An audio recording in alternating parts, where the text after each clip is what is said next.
This week we have some special guests with us as we share how our family loves to celebrate each and every day and have an attitude of gratitude.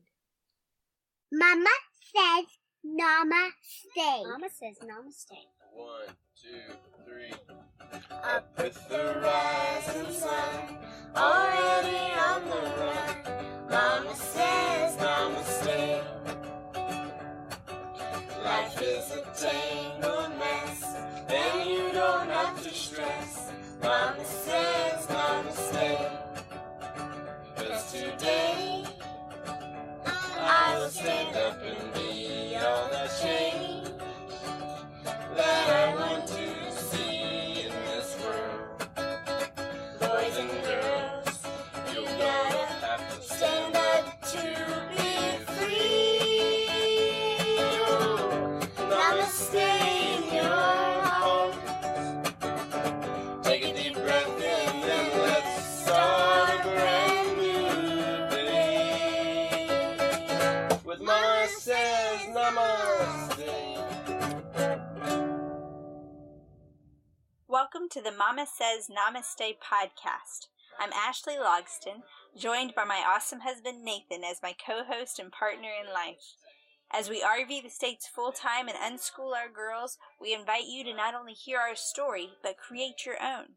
Join us in our binge-worthy seasons, where every week we'll take you from chaos to clarity by understanding personality styles, bringing awareness and intention into your home, not waiting for one day, and highlighting how the uniqueness in each of us strengthens all of us. Let's get started. Welcome to another episode of the Mama Says Namaste podcast. Yes, we are finally down in sunny Florida for Thanksgiving, enjoying the warm weather, and very grateful for the warm weather. Although there is a paradise tax. We have no CMs and high pursuit of our skin. And no CMs, if you have not met them, come straight through screens. So You have to keep your doors and windows shut in beautiful Florida. Yes, it's rough. Yeah, ironically, we actually pulled in today to a campsite thinking it was a new one, and we thought, this looks familiar. And I looked back on our calendar, and on Thanksgiving Day of last year, we came to this exact same campground. Man, we are just creatures of habit. We don't even know it. I know. So today we also have some special guests with us, and we would love to have them introduce themselves right now. I am Claire, and I am 11 years old. I am Juliet. I'm 6 years old. I'm Elizabeth, and I am 9. Our 3 girls are excited to join us today to talk about gratitude and how we've done it, especially as the field trip gypsies, as we have traveled across the states and seen how many states, girls? 48! That's right, 48 states. Why is 48 a special number in our house? Because our grandfather, Papa, wrote 48 days to the work you love. That's right, and my other hat outside of Mama Says Namaste is working with him in his business, 48 days, and working with entrepreneurs and other coaches and helping them to really line up their work with the life that they want to live.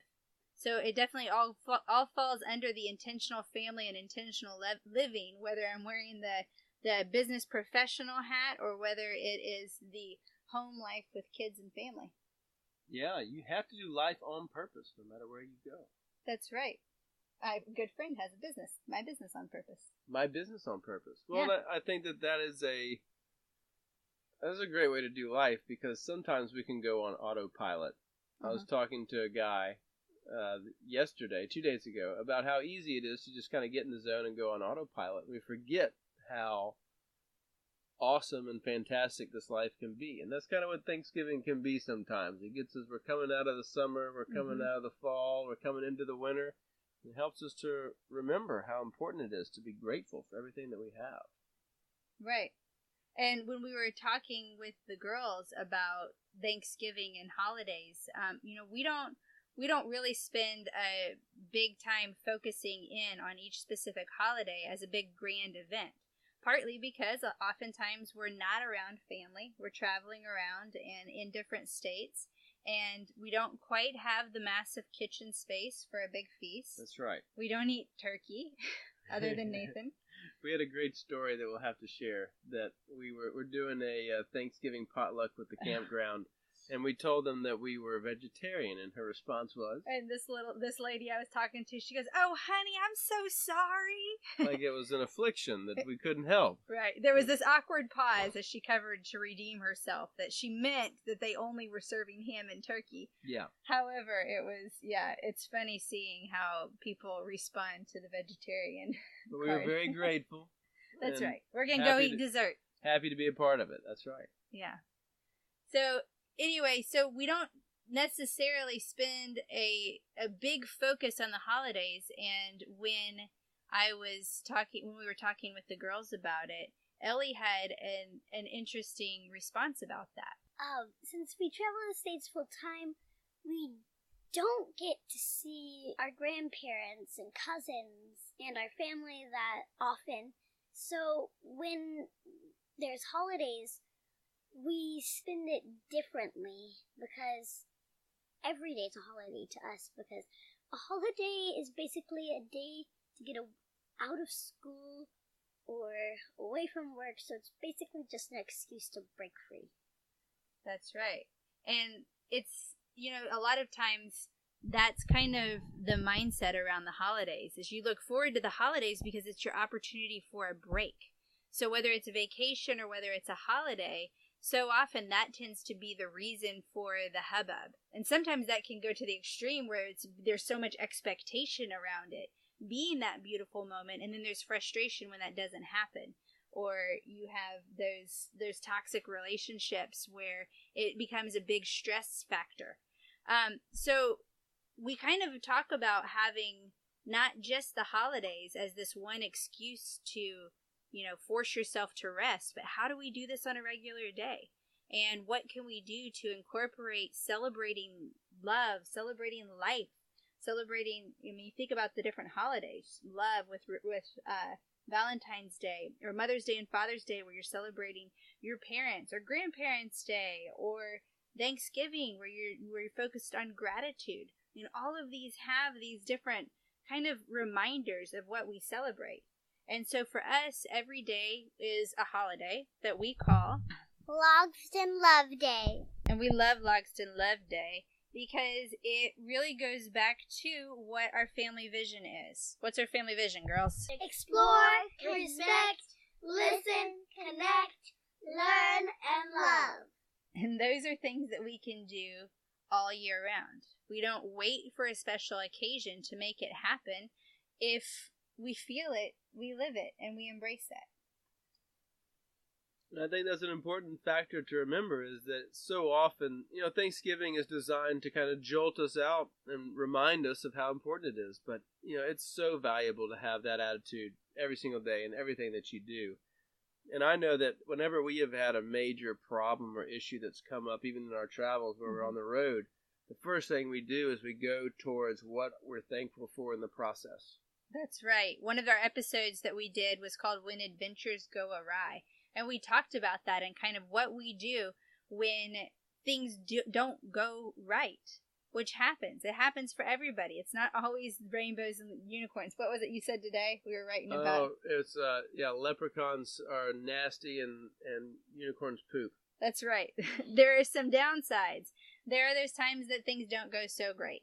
And so what we talked about in that previous episode was what we do when things go wrong. The first thing we do is we assess the situation, and then we clearly communicate what is going on with everybody in the family. So, for example, drive shaft falls out from underneath our truck.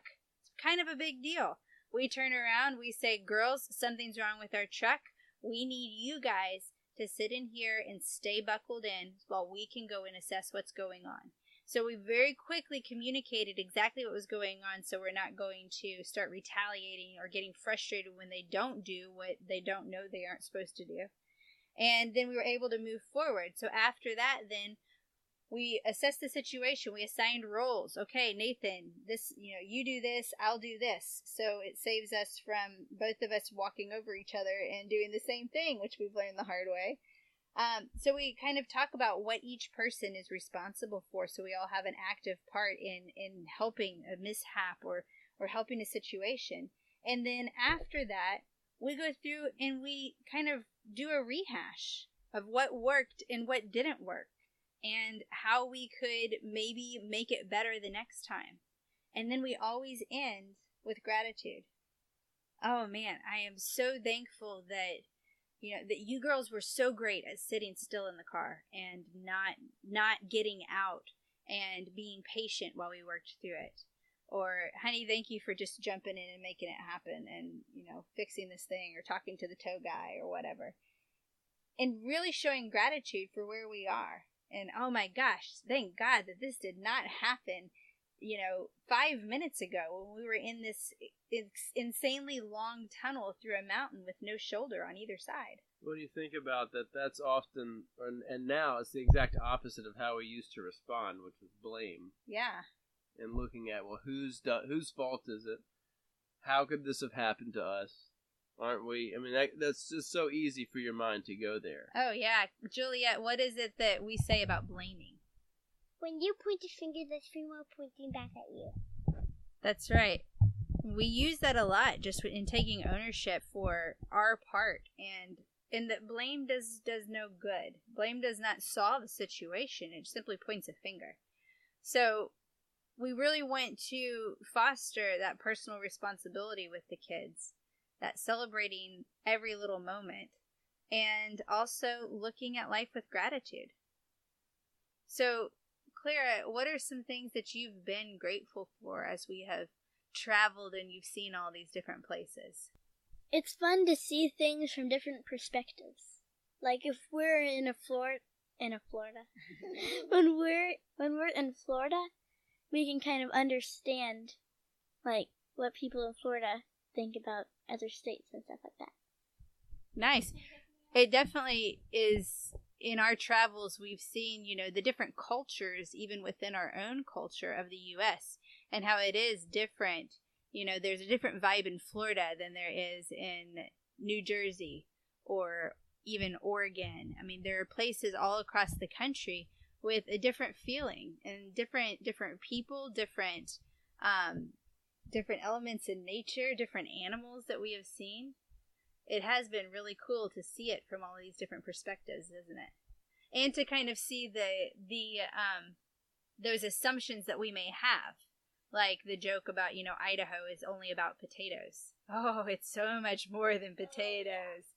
I love Idaho for the amazing hot springs and the epic views that are there. But I think it is. I mean, it's so amazing how it broadens your perspective, and it kind of helps you understand where people are coming from when you live among them for a while. And we have that luxury, and it really, I think, has been that's something I'm very thankful of, too, because it allows me to connect with somebody really quickly, and I can, when I meet somebody in a campground or on the street, and we start talking, I can immediately ask, where are you from? And, oh, well, what about this, or what about that? And that's a great connection that you can make with people. Yeah. And it's been wonderful also as we do this unschooling journey with the kids to, we don't just go by a textbook where we are following this is the certain path of history. And oftentimes, I know for me growing up, it was all based on which war and who won what war. And it was that was so much a part of history. And yes, it is a part of our history. And there are also so many other perspectives, and we've had the opportunity to really learn a lot about our Native American history, and get to see that too. And it's been so amazing to, not just go to Mount Rushmore, but to see Crazy Horse and learn about the history of Crazy Horse, or going to a powwow down in the Everglades in Florida. And learning about the culture there that we had no idea was in the heart of the Everglades, the Salish tribe, I think. I'll go with that. Yeah, and the up in Massachusetts where Thanksgiving originated. that was the Wampanoag tribe. And that first event there, I mean, coming out of Plymouth Rock, us being able to have seen that, heard the history from the locals in that area about Plymouth Rock, and seeing some of the discrepancies between the history that we thought was history and seeing that it's not always the case. And there are other sides to the story as well.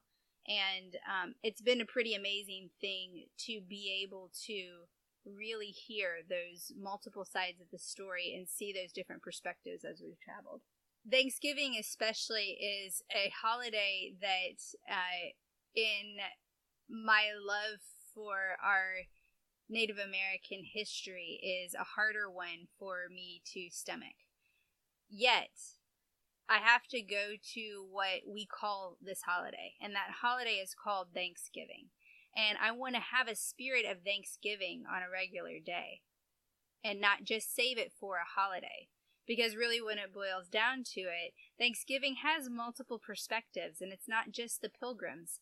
And not all of them are the greatest. And, you know, that's something that as we have gone through and done our family mission with exploring and respecting and listening and connecting, we've gotten to know these other aspects of our history. And there are elements of all of our past histories that we may not agree with and that we may struggle with. And the beauty of it, though, is that we have the power to move forward and leave a different legacy. And that's what we want to impart to our children, and we want to take the good that we can and focus on that.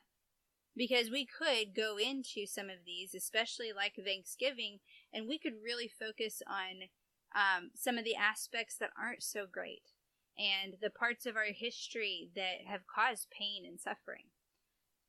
Yet, we're going to take it for what the name of this holiday is, and we can choose to move forward with respect and love and gratitude and thanksgiving on a daily basis. So, Juliet, what is something that you're grateful for? I'm really grateful for the life that we're living in this kind of trailer and having parents that really love me. Not staged at all. That was great. That was nice. That's awesome. Can I replay this for you over and over again, all throughout your life? That was beautiful. Thank you, Juliet. I am so grateful to have these girls that really just love and enjoy and embrace life and one another and are so open with love and kindness. And that's been such an amazing thing to see. All right, Ellie, how about you? So I'm thankful for being able to have a bucket. If you don't know about these amazing books, first one is How Do You Fill the Bucket Today? Second one is How to Fill a Bucket from A to Z. And they can help you a whole lot. First, with How to Fill a Bucket from A to Z is you learn your alphabet. You also learn how to be kind, and so tell us just a version, like tell us your perspective of what is a bucket. What are you talking about? So a bucket is basically, we all carry around this invisible bucket, and we don't even know that it's there. Like, you can't feel it, you don't know that it's there, but it's there. And every time you smile at somebody and they smile back, every time you do something nice to somebody, you're filling their bucket and you're filling your bucket at the same time. It's even as simple as just giving a smile. And you can just smile, and then you'll be happy and you'll smile because they've smiled back. Or waving, doing any sort of kind, giving thing. Right, so when you're kind and considerate to others, it fills their bucket. And when you are being mean or being a bully or, just being a jerk to one another. Angry or grumpy, then that can empty your bucket. It's like the bullies, they have a spoon to scoop out the other people's buckets, but they've got a hole in their bucket, so they pour it in and it falls out. So they're not only emptying someone else's bucket, they're emptying their own too. That's right. So this is something that was just a little book that I randomly got when the kids were little, and I was amazed at how they took this to heart and really, really understood the concept at a young age. And that has been something that has stuck with us for years and years now. We have a poster that Clara did back when she spelled bucket busit. We had a have you filled a busit today, and it's over our door. And I'll put a picture of it in the podcast show notes so you get to see what we're talking about, because it was one of these pictures that just so captured how much they understood the concept of pouring love into others and how that fills everyone's buckets. And when you pour hate and blame and greed and anger in others, then that empties yours too, and nobody wins. So we look for these win-win opportunities to find and spread love everywhere we go. Absolutely. And I think that, I think the beautiful thing about that is you don't have to travel the country to do that. You can do that in your own backyard. You can change the way you walk down the road, the way you walk down the hall, the way you walk into your kitchen. And you would be shocked in how that will change the energy of your house. And the more you do that, the more you'll find that there's more thanks and happiness in there. But it takes that little shift. It takes that mindset of changing into Thanksgiving.